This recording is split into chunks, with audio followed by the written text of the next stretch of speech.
बिस्मिल्लाहिर्रहमानिर्रहीम अस्सलामुअलैकुम। This is Ahmed from Ahmed tips और आप मेरा यूट्यूब चैनल देख रहे हैं। तो आज की वीडियो बहुत ही ज़्यादा इम्पोर्टेंट है।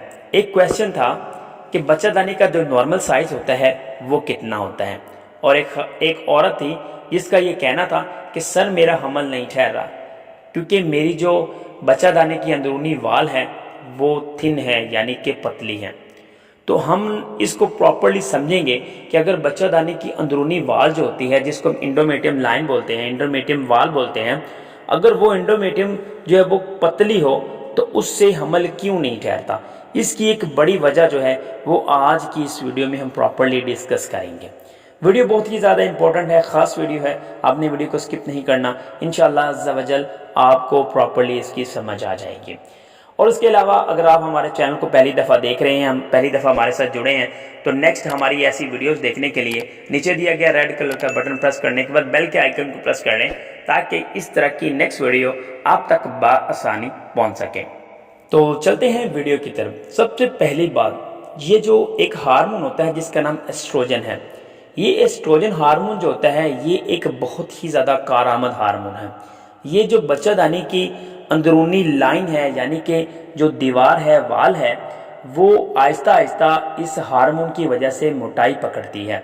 तो किस तरह से ये मोटाई पकड़ती है? जब औरत को ब्लीडिंग्स हो जाती है, ब्लीडिंग होने के बाद औरत जो होती है वो नहा लेती है, और ये जो दीवार होती है, यानी कि ये जो इंडोमेट्रियम वाल होती है, इसकी जो मोटाई होती है वो 3 से 4 मिलीमीटर होती है।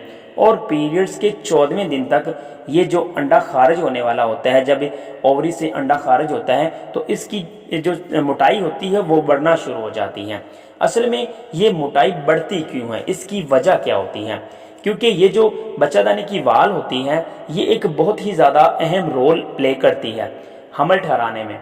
क्योंकि जब अगर आपका एग फर्टाइल हो जाता है, स्पर्म्स के साथ मिलने के बाद अच्छी क्वालिटी का एग बन गया, उसके बाद वही एग फर्टाइल हुआ, और फर्टाइल होने के बाद अगर ये अंदर वाली लाइन जो है इसकी मोटाई कम है तो वो जो वाल है वो एक्सेप्ट नहीं करेगी। वो जो फॉलिकल फटा होगा, रप्चर हुआ होगा एग, वो रप्चर एग, फर्टाइल एग वहाँ आकर साथ में चिपकेगा नहीं, क्योंकि वो जो लाइन होगी वो पहले ही कमज़ोर होगी, वहाँ पर एग नहीं जो है वो चिपकेगा। उसके बाद जब आपको पीरियड्स आएंगे तो पीरियड्स के साथ साथ वही एग जो है वो आपको खारिज हो जाएगा, आपको पीरियड्स के थ्रू आपको डिस्ट्रॉय हो जाएगा आपका एग, और उसके बाद आपकी प्रेगनेंसी ठहरेगी नहीं, और आप यही समझेंगे कि मुझे जो है वो पीरियड्स आ गए हैं, मेरी प्रेगनेंसी हुई ही नहीं। ख़वातीन जो होती हैं वो क्या समझती हैं कि मुझे निशानियां दिख रही हैं लेकिन मेरा हमल नहीं ठहरा।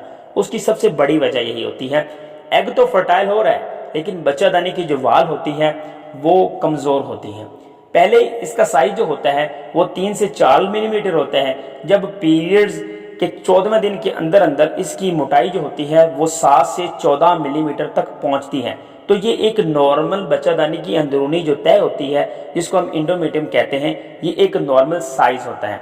अगर इससे कम होता है तो इसका प्रॉपरली आपको ट्रीटमेंट लेना चाहिए। इंशाअल्लाह अज़्ज़ा वजल अगर आप इस प्रॉपरली डिटेल को समझ गए तो आप नेक्स्ट टाइम हमल ठहरा सकते हैं। इसके अकॉर्डिंग आपके माइंड में कोई भी सवाल आता है तो नीचे आप कमेंट करके पूछ सकते हैं। According to my free time I will reply you, don't worry about it इंशाअल्लाह।